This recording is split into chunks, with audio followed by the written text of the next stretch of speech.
Hi students, सभी को नमस्ते। जैसा कि आप सभी लोग जानते भी हैं और पता भी है, ठीक है, कि हम लोग इस समय वैश्विक महामारी, एक पैंडमिक कंडीशन से गुजर रहे हैं, that is covid.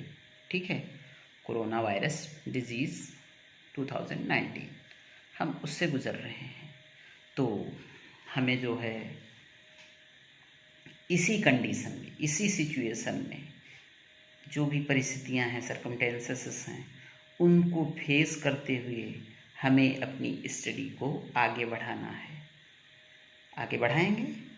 Summer vacation के पहले भी हम लोगों ने ऑनलाइन क्लास ली थी, आप लोगों ने पढ़ा भी था, बहुत अच्छा सहयोग मिला था आप लोगों का, और मैं आशा करता हूँ, I hope it will continue, और ये आगे भी जारी रहेगा। ठीक है, तो हम बात करते हैं कुछ स्टडी से रिलेटेड। जैसा कि आप सभी लोगों को पता है कि आप लोगों का जो बायोलॉजी है, बायोलॉजी में जो आपने 4 चैप्टर, यूनिट फर्स्ट के 4 चैप्टर आपने कवर कर रखे हैं। ठीक है, वो 4 चैप्टर आपके जो यूनिट फर्स्ट के हैं वो आपने कवर किए हैं। वो 4 चैप्टर्स किसमें हैं? Related to reproduction. ठीक है, reproduction in organism, reproduction in human beings, methods of reproduction, जो टर्मिनोलॉजी है, टर्म्स हैं रिप्रोडक्शन के, वो पढ़े हैं, and human health and disease. ये 4 चैप्टर्स, जो 4 चैप्टर्स हैं, आपने फर्स्ट यूनिट में कवर किए हैं। अब जो आपकी सेकेंड यूनिट है, that is genetics and evolution. Genetics and evolution है। हम जेनेटिक्स में 2 chapter, 2 chapters in genetics, chapter 5 and chapter 6। Chapter 5 principal of inheritance and variations, and chapter 6 molecular basis of inheritance. In 2 chapters को हम genetics से related जो हैं उनको पढ़ेंगे, एंड देन इवोल्यूशन। ठीक है, इवोल्यूशन पढ़ेंगे। आप ये सभी चैप्टर्स जो है इनका बेसिक नॉलेज पहले गेन कर चुके हैं। इन क्लास 10 थोड़ा सा अगर हम माइंड को रिवाइज करेंगे, रिवर्स ले जाएंगे, तो हमें कुछ याद भी होगा कि हमने क्लास 10th में हम लोगों ने क्या पढ़ा है, मेंडल्स लॉ पढ़े हैं, इवोल्यूशन के रिलेटेड जो है एविडेंसेस को पढ़ा है। ठीक है, सेक्स डिटर्मिनेशन पढ़ा है। हमने जाना है कि कैसे कैरेक्टर्स जो है वो इनहेरिटेट होते हैं one generation to next generation, ये सब हम लोग पढ़ चुके हैं। ठीक है, तो कोई भी ऐसा नहीं है कि हम इस पैंडमिक कंडीशन से गुजर रहे हैं तो माइंड को हम जो है वो टेंशनाइज करेंगे, डिप्रेस में चले जाएंगे, डिप्रेशन हो जाएगा, ऐसा कुछ नहीं है। ठीक है, कि कैसे पढ़ पाएंगे, कैसे कवर करेंगे। अगर आप चाहें तो अच्छे से कवर कर सकते हैं, अच्छे से सब कुछ कर सकते हैं, कोई प्रॉब्लम नहीं होगी, हम आपके साथ हैं। ठीक है, किसी भी कंडीशन में हो आप या हम लोग, अगर पढ़ना चाहें तो पढ़ सकते हैं। ठीक है, और हम लोग पढ़ा सकते हैं, ऐसी बात नहीं है। ठीक है, तो हमें पढ़ना है, बस इतना ध्यान रखिए आप लोग कि आप लोगों को पढ़ना है, चाहे कंडीशन जैसी भी हो। ठीक है, it is your first duty, ये आपकी पहली ड्यूटी है कि आपको पढ़ाई करनी है। ठीक है, चाहे कोई भी सिचुएशन हो, उस सिचुएशन में हमें स्टडी करना है, क्योंकि अच्छे मार्क्स लाने हैं। आजकल परसेंटेज का ही तो हर जगह जो है परसेंटेज ही चलती है, परसेंटेज इम्पोर्टेंट है। तो हम अच्छे से पढ़ेंगे, परसेंटेज को जो है गेन करेंगे, अचीव करेंगे अपने टारगेट को, और टारगेट को अचीव तभी कर पाएंगे जब हम ठीक से समझ के पढ़ेंगे, हर एक टर्म्स को समझेंगे। बिकॉज एनसीईआरटी में जितने भी टर्म्स दिए हैं वो सब इम्पॉर्टेंट हैं, एक भी टर्म्स आपके लिए बेकार नहीं है, एक भी टर्म्स ऐसा नहीं है जो यूज़फुल ना हो। जितनी भी कम्पिटिटिव एग्ज़ाम्स होते हैं सभी एनसीईआरटी बेस्ड होते हैं। ठीक है, तो NCERT is best for you, for all.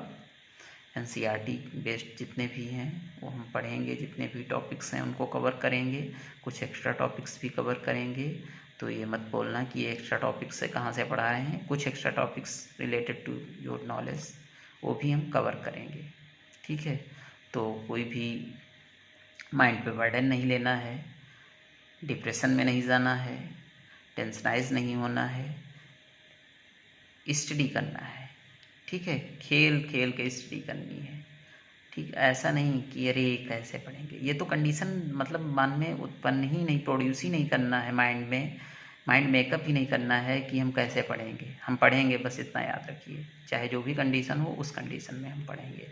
तो इसी से रिलेटेड जो भी है हम पढ़ते रहेंगे। और हाँ, एक बात और कर लेते हैं, जो आपके पिछले चैप्टर्स, जो 4 चैप्टर्स हैं जिनको आप लोगों ने पढ़ रखा है यूनिट फर्स्ट के, उनसे अगर रिलेटेड कोई भी आपके अंदर क्वेरीज़ हैं, कोई भी टॉपिक्स नहीं समझ में आ रहा है, कोई भी टर्म्स नहीं समझ में आ रहा है, ठीक है, तो उसको आप गूगल क्लासरूम पे कमेंट कर दीजिएगा। मैं उस टॉपिक्स को क्लियर कर दूंगा वहीं, या फिर एक एक्स्ट्रा वीडियो बना दूंगा related to your queries of unit first, उसमें हम आपको कवर करवा देंगे, ठीक है।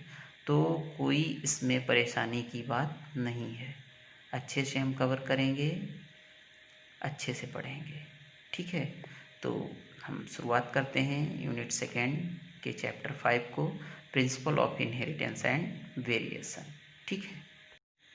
तो बेटा अब हम स्टार्ट करते हैं unit second genetics and evolution का फर्स्ट चैप्टर, यानी कि जो आपका टेक्स्ट बुक है उसका 5th chapter, principle of inheritance and variation. तो principle of inheritance and variations, इसमें आपको प्रिंसिपल्स पढ़ने हैं इनहेरिटेंस के या वेरिएशंस के, क्या प्रिंसिपल होते हैं उन्हीं को हमें स्टडी करना है, ठीक है। तो इसमें हम जो जो पढ़ेंगे वो आपके सामने लिखा हुआ है। पहला आपका जो है वो है Mendel's law of inheritance and Mendel's law of inheritance, ठीक है। दूसरा है inheritance of 1 gene, inheritance of 2 genes, sex determination, mutation and genetic disorder, ठीक है। इसमें जो मेंडल्स लॉ ऑफ इनहेरिटेंस है इसे आप क्लास 10th में पढ़ चुके हैं थोड़ा थोड़ा, ठीक है।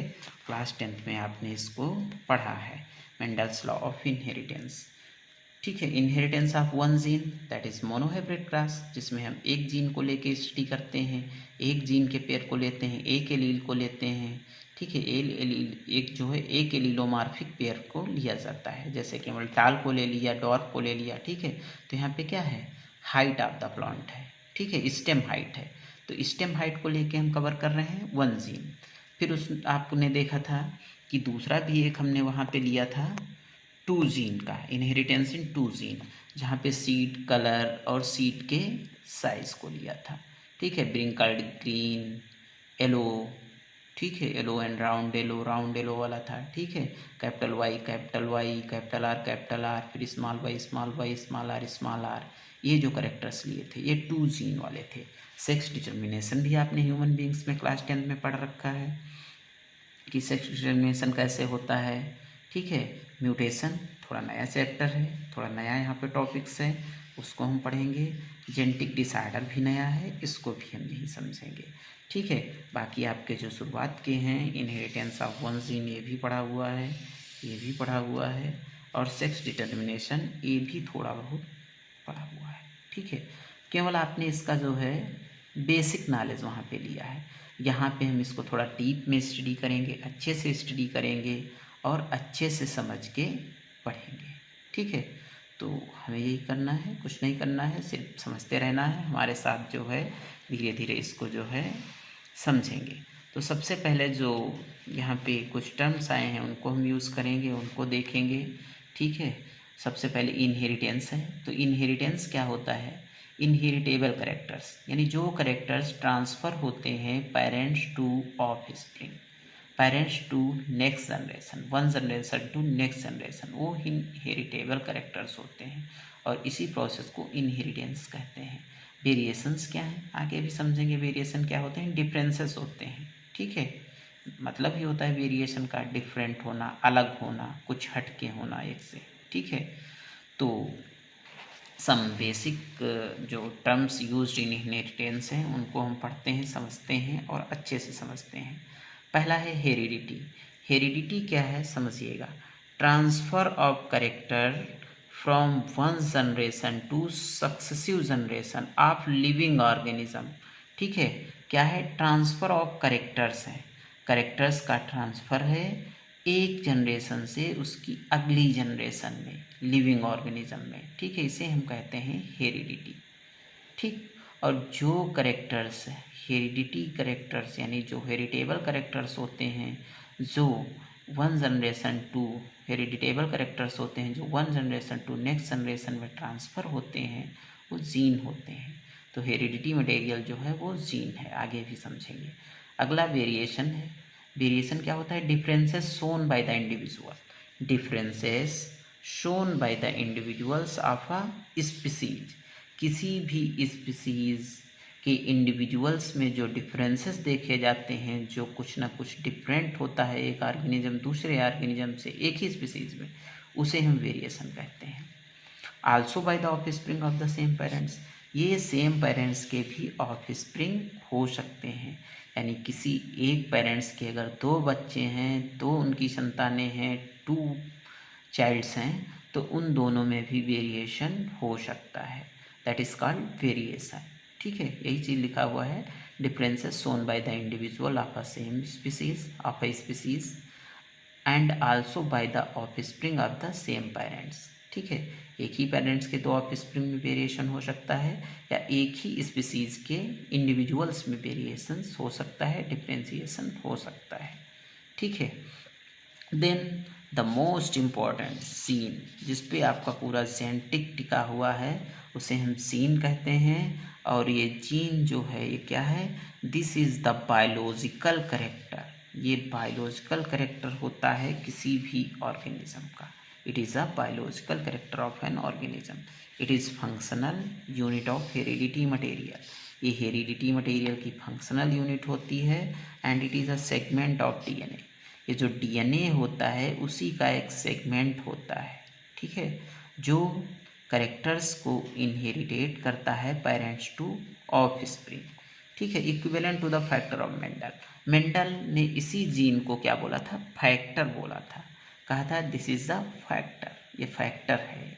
ठीक है, करेक्टर है। और ये जीन जो होता है, कोई एक जीन एक करेक्टर को one generation to next generation ले जाता है। ये बीडल और टाटम ने बताया था कि 1 जीन 1 करेक्टर। ठीक है, उन्होंने थ्योरी दी थी 1 जीन 1 करेक्टर, बीडल और टाटम ने। ठीक है, अब हम आगे भी समझेंगे इसी में। नेक्स्ट जो है वो है एलील्स। ठीक है, एलील्स क्या होते हैं? Alternative forms of the same gene. किसी भी जीन के जो अल्टरनेटिव फॉर्म्स होते हैं, जैसे कैपिटल टी, ये क्या है? ये एक एलिलोमॉर्फिक पेयर है। स्मॉल टी ये भी एलिलोमॉर्फिक पेयर है। ये small capital T small T ये भी एलिलोमॉर्फिक पेयर है। ठीक है, तो इसमें अगर हम सेम टाइप के जीन्स होंगे, एक ही जैसे जीन्स होंगे, एक ही जैसे अगर एलील्स हैं, ठीक है, तो उन्हें हम कहेंगे होमोजाइगस। वो चाहे डोमिनेंट हो या रेसेसिव हो।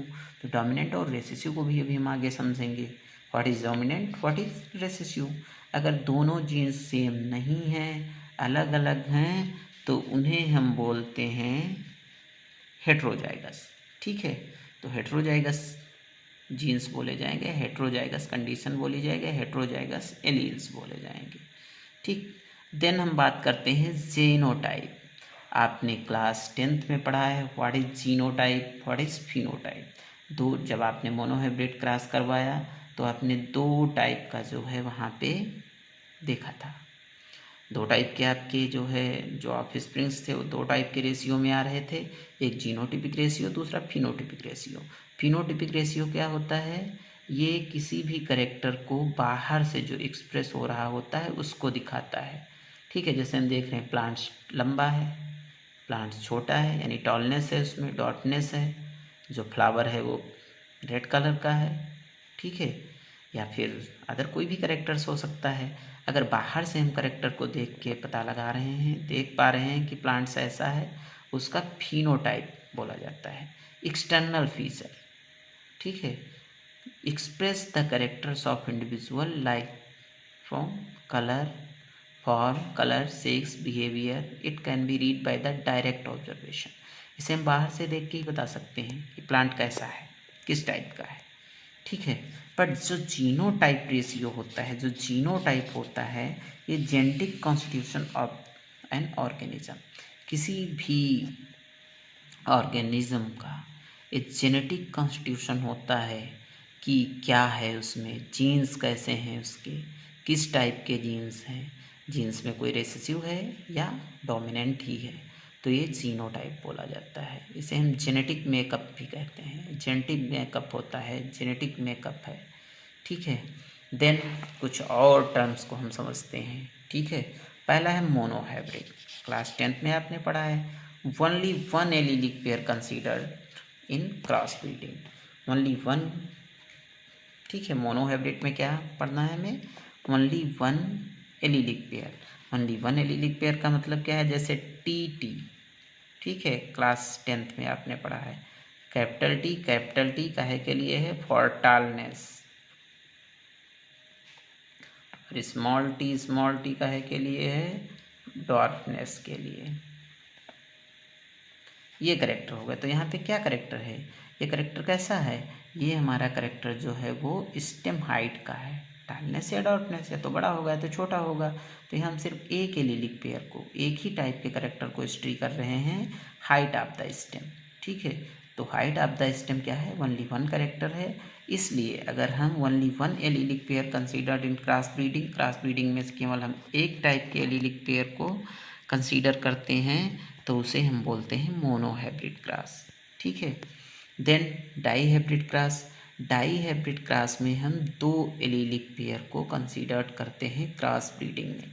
जैसे आपने क्लास 10th में पढ़ा था कैपिटल वाई, कैपिटल आर। यहाँ कैपिटल वाई येलो सीड्स के लिए और कैपिटल आर जो है राउंड सीड के लिए, ठीक है। दूसरा आपने small Y, small R. Small Y किसके लिए था? ये आपका ग्रीन के लिए था, ग्रीन सीड के लिए। और स्मॉल आर ब्रिंकल्ड सीड के लिए था, जो झुरझुरी टाइप से, यानी कुछ लूज टाइप का था, ठीक है, झुर्रीदार जिसे बोलते हैं, ठीक है, ब्रिंकल्ड सीड।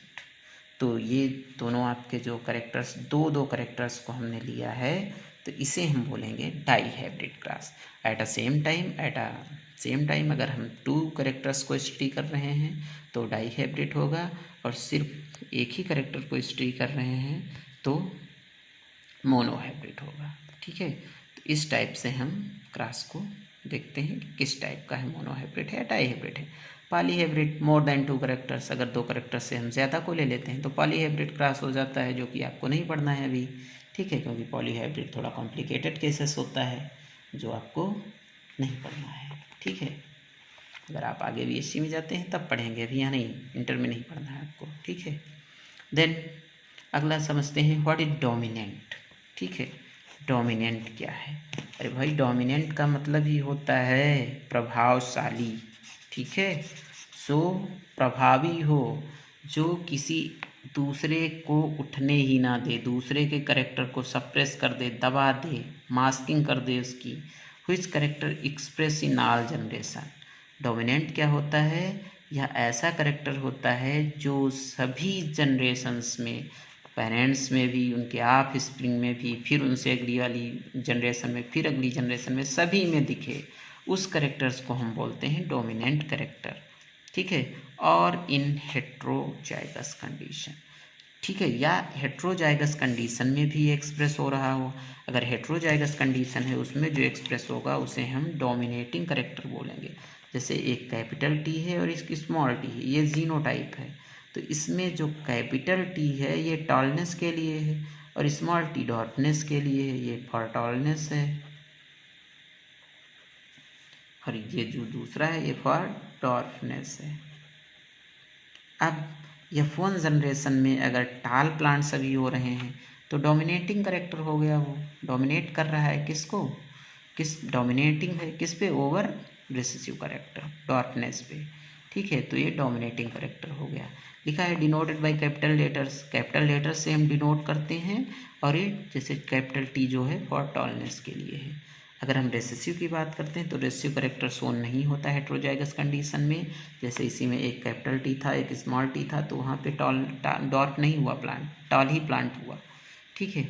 तो ये रेसेसिव करेक्टर हो गया, यानी जो सभी जनरेशन्स में ना दिखे, not seen in all generations, not shown in heterozygous condition, that is recessive character, उसे हम रेसेसिव करेक्टर्स बोलेंगे। तो दो टाइप के करेक्टर्स, डोमिनेटिंग एंड रेसेसिव, ठीक है। Then we study about the cross, रेशिशु हो गया है बैक क्रॉस।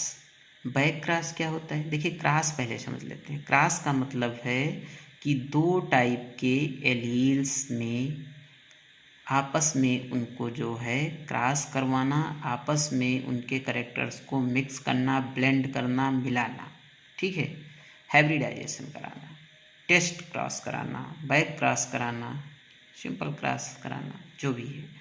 तो इसमें हम बैक क्रॉस समझते हैं पहले। बैक क्रॉस क्या है? F1 hybrid with either of its parent, ठीक है। अगर F1 हाइब्रिड है उसको हम किसी भी पेरेंट्स के साथ में, चाहे वो प्योर टाल हो या प्योर डॉर्फ हो या फिर हाइब्रिड हो, ठीक है। F1 कैरेक्टर्स जो हैं, जो F1 हाइब्रिड्स हैं, उनको हम किसी भी पेरेंट्स के साथ में अगर हम क्रॉस करवाते हैं तो बैक क्रॉस होगा। टेस्ट क्रॉस क्या अंतर है? थोड़ा सा समझिए क्या अंतर है कि F1 हाइब्रिड जो होगा, जो F1 इंडिविजुअल होगा, हैविंग डोमिनेटिंग फिनोटाइप, डोमिनेटिंग यानी इसमें कैपिटल T होना चाहिए, ठीक है। कैपिटल यानी एक कैपिटल एक स्मॉल लेटर्स होना चाहिए, एक करेक्टर उसमें डोमिनेटिंग होना चाहिए, दूसरा रेशियो होना चाहिए। अगर डोमिनेटिंग करेक्टर्स को रख रहा है, डोमिनेटिंग फिनोटाइप है, बाहर से देखने पे डोमिनेटिंग है, ठीक है, तो उसको हम अगर होमोजाइगस रेसेसिव पेरेंट से क्रॉस करवाते हैं, होमोजाइगस रेसेसिव, होमोजाइगस पढ़ा है आपने? नहीं पढ़ा? अच्छा बता देता हूँ कि होमोजाइगस एंड हेट्रोजाइगस दो कंडीशंस होते हैं। होमोजाइगस अगर दोनों एक ही जैसे हों, जैसे होमोजाइगस, होमोजाइगस अगर दोनों एक ही जैसे, कैपिटल टी और स्मॉल टी। अच्छा हाँ, पढ़ चुके हैं आप होमोजाइगस हेट्रोजाइगस, ठीक है। ये देखिएगा, होमोजाइगस दोनों एक ही जैसे, कैपिटल टी या स्मॉल टी, हेट्रोजाइगस एक कैपिटल दूसरा स्मॉल, ठीक है। तो ये होमोजाइगस और हेट्रोजाइगस कंडीशन हो गई। तो वही चीज़ है, अगर होमोजाइगस रेसेसिव पेरेंट से क्रॉस करवा रहे हैं तो उसे हम टेस्ट क्रॉस बोलेंगे। क्या बोलेंगे?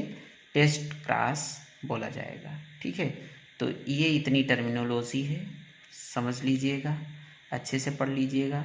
कोई अगर अलग से टर्मिनोलॉजी मिलती है, नहीं समझ में आती है, तो उसे गूगल क्लासरूम में कमेंट कर दीजिएगा, ठीक है। I will reply on that platform, ठीक है। हम उसी प्लेटफॉर्म पे वहाँ रिप्लाई कर देंगे, otherwise I will make a video, ठीक है। वीडियो भी बना सकते हैं, extra video related to your queries, जितने भी चैप्टर से रिलेटेड क्वेरीज होंगी उनके लिए हम अलग से एक वीडियो बना देंगे, ठीक है। तो अब हम जो है डिस्कस करते हैं about the Gregor John Mendel, ठीक है। आप लोगों को पता है ग्रेगर जॉन मेंडल जो थे फादर ऑफ जेनेटिक्स बोले जाते हैं, जेनेटिक्स के जो जनक हैं, ये पिताजी हैं जेनेटिक्स के, इन्होंने जेनेटिक्स पे वर्क किया, ठीक है। हाँ, अब देखिए इनके बारे में कुछ हम आपको बता रहे हैं और अच्छे से समझिएगा। बहुत थोड़े दिन बेचारे जो हैं जीवित रहे थे। 1822 में इन जो है जन्म हुआ था इनका, ठीक है। गरीब परिवार से बिलोंग करते थे, बहुत ज़्यादा रिच फैमिली से नहीं बिलोंग करते थे, और इन्होंने अपनी जो है स्कूलिंग जो भी है वो पूरी की, ठीक है। स्कूलिंग पूरी करने के बाद में इन्होंने अपना रिसर्च स्टार्ट किया, ठीक है। अगर हम इस स्कूलिंग पे थोड़ा इनकी जो नज़र डालें, अगर थोड़ा हम और देखें स्कूलिंग का, तो ये जो है एज ऑफ 18 साल की उम्र में इन्होंने हाई स्कूल की परीक्षा पास कर ली थी। उसके बाद इन्होंने जो है जो अर्ली जो इनकी एजुकेशन थी वो मॉन्टेसरी इन ब्रूनो, जो ब्रूनो मॉन्टेसरी थी वहाँ पे गुजरी। And very early age he was ordinated a priest of Augustinian monastery of Saint Thomas at Brno, ठीक है। इन्होंने एक मॉन्टेसरी में जो है एज अ टीचर भी हाई स्कूल तक वर्क किया, और वहीं प्रीस्ट, वहीं जो गिरजाघर था वहाँ का जो चर्च था वहीं पे उन्होंने जो है एज ए प्रीस्ट वर्क करना स्टार्ट कर दिया, ठीक है। और यही है, इसी से रिलेटेड कुछ जो इनके लाइफ के जो कुछ मोमेंट्स हैं उनको स्टडी कर लेते हैं। Mendel's started his experiment in 1857। इन्होंने 1857 में अपना जो है एक्सपेरिमेंट स्टार्ट किया on garden pea plant and work for 8 years। ठीक है, और 8 साल तक इन्होंने इस पे वर्क किया। किस पे? गार्डन पी प्लांट, जिसका बोटेनिकल नेम होता है पाइसम सडाइवा। ठीक है, गार्डन पी प्लांट ही क्यों चुना ये भी आगे भी डिस्कस करेंगे। पहले समझिए इतना कि गार्डन पी प्लांट पे इन्होंने 8 साल तक वर्क किया। फिर इन्होंने अपने वर्क को 1866 में annual proceeding of natural history society of bird, ठीक है, उसमें इन्होंने इसे पब्लिश करवाया, लेकिन किसी ने ध्यान नहीं दिया। ठीक है, कुछ देखा ही नहीं, किसी ने नहीं कुछ कहा। ठीक, क्यों नहीं कहा? क्योंकि उस समय बहुत कुछ दूसरी कंडीशन से हमारा जो वर्ल्ड है वो गुजर रहा था। वो कंडीशन क्या थी उसके बारे में भी डिस्कस करते हैं। पहले हम ये समझ लेते हैं कि इनका वर्क था कैसा। इनका वर्क कोई ऐसा नहीं, एक्सीडेंटल नहीं था कि एक्सीडेंटल जो न्यूटन वाला था, एप्पल गिरा और उन्होंने डिस्कवर कर दिया। इनका जो एक्सपेरिमेंट था वो पूरी तरह से completely based on calculations, thoughts, ठीक है, केयरफुल थॉट्स। ऐसा भी नहीं कि ऐसे ही थॉट सोचा और कर दिया। केयरफुल थॉट्स एंड कैलकुलेशन से रिलेटेड था इनका वर्क। पूरी स्टैटिक्स थी। हाउ मेनी सीड्स, कितने सीड्स ब्रिंकल्ड होंगे, कितने ग्रीन होंगे, कितने येलो ग्रीन होंगे, कितने येलो ब्रिंकल्ड होंगे, कितने स्टेम जो हैं वो टालनेस होंगे, कितने डार्कनेस को अचीव करेंगे, पॉट का कलर क्या होगा, इस जो है वो फ्लावर का कलर क्या होगा, फ्लावर की पोजीशन क्या होगी, इससे रिलेटेड पूरा डाटा था। स्टैटिक्स फॉर्म में था, रेशियो के फॉर्म में था, तो उन पर किसी ने ध्यान ही नहीं दिया। बोला क्या ये बवाल का बता रहे हैं, कैसा ये सब, इतने बीज, इतने सीड्स है इस टाइप के, इतने सीड इस टाइप के, इतने सीड ऐसे होंगे, इतने सीड ऐसे होंगे, क्या बवाल बता रहे हैं। कुछ नहीं समझ में आया किसी को। ठीक है, पढ़ा रहा इनका वर्क वैसे ही, किसी ने इसको देखा भी नहीं। कितने साल? 34 ईयर्स इनका पूरी तरह से वैसे ही हिडन फॉर्म में, बिल्कुल किसी ने ध्यान ही नहीं दिया। ठीक है, इन 1884 बेचारे ख़त्म हो गए। ठीक है, जान भी नहीं पाए बाद में कि हमारा वर्क इतना पॉपुलर हो जाएगा, कुछ भी पता नहीं था इनको। इन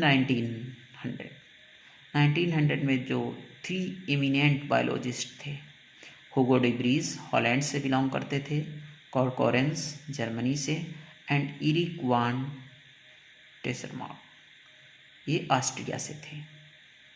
ठीक है, इन तीनों साइंटिस्ट ने जो है वर्क स्टार्ट किया। ठीक है, इन तीनों जो है अपने अपने अलग अलग वर्क में बिजी थे जो related to Mendel's work. Mendel's work से रिलेटेड था, इनसे अलग नहीं था मेंडल वर्क से, उन्हीं से रिलेटेड वर्क इनका था। तो इन्होंने जो है मेंडल्स के वर्क को डिस्कवर किया, दोबारा जो है उसको डिस्कवर करके, और बताया कि जो मेंडल ने बताया था वो सही था। ठीक है, और उसी के फेवर में इन्होंने अपने भी कुछ नियम दिए थे जिन्हें हम बाद में समझेंगे। तो the same conclusion and republish the original work of Mendel in flora. Flora में इन्होंने जो है ओरिजिनल वर्क को रिपब्लिश करवाया और पॉपुलर हो गए मेंडल। तब से इन्हें फादर ऑफ जेनेटिक्स जाना जाने लगा। ठीक है, तो जो डिस्कवर किया जिन साइंटिस्ट ने, जिन बायोलॉजिस्ट ने, वो 3 बायोलॉजिस्ट थे। हुगो डी ब्रीज, ठीक है, जिन्होंने जो है प्रिमरोज पे वर्क कर रहे थे। दूसरे जो कॉर्कोरेंस थे वो जियामेज पे, और इरिक वान टेसरबर्ग ये भी रिलेटेड टू हेरिडिटी, जेनेटिक्स से रिलेटेड ही स्टडी ये भी कर रहे थे। ठीक, तो इन तीनों ने जो है मेंडल के वर्क को रीडिस्कवर किया और उसे दोबारा जो है सभी के सामने लाया और फिर ये पॉपुलर हो गया। हाँ, अब बात करते हैं कि मेंडल के वर्क पे ध्यान क्यों नहीं दिया गया। ध्यान इसलिए नहीं दिया गया क्योंकि उस समय डार्विनिज्म थ्योरी चल रही थी। ठीक है, जो डार्विन की थ्योरी आपने क्लास 10th में पढ़ी है वो उस समय पॉपुलर थी। उसकी कंट्रोवर्सी हो रही थी बहुत ज़्यादा कि क्या डार्विन बता रहे हैं, ठीक है, कि जो भी कोई भी अगर ऑर्गेनिज्म है, they have tendency to more reproduction, ठीक है। Then survival of the fittest होता है, सर्वाइव जिसको नेचर मतलब फिट मानती है उसी को आगे जो है जीने का अधिकार देती है, वही फिट होता है, वही आगे अपनी जो हेरिडिटी होती है, जो उनमें करेक्टर्स होते हैं उन्हीं को आगे बढ़ाता है, उन्हीं को ट्रांसफ़र करता है नेक्स्ट जनरेशन में, ठीक है। तो ये जो समय है डार्विनिज्म थ्योरी जो है वो ज़्यादा पॉपुलर थी, इसीलिए कोई ध्यान नहीं दिया मेंडल्स के वर्क पे, किसी ने ध्यान नहीं दिया, और मेंडल्स बेचारे जो है बिना जाने हुए ही मृत्यु हो गई इनकी, ठीक है। तो इतना हमने समझ लिया है, मेंडल्स के बारे में समझ लिया है, ठीक है। अब हम जो है आगे स्टडी करते हैं principle of Mendel's law of inheritance. जो इनहेरिटेंस लॉ हैं मेंडल के, उनको स्टडी करते हैं, उनके बारे में समझते हैं और उन्हें पढ़ते हैं, ठीक है।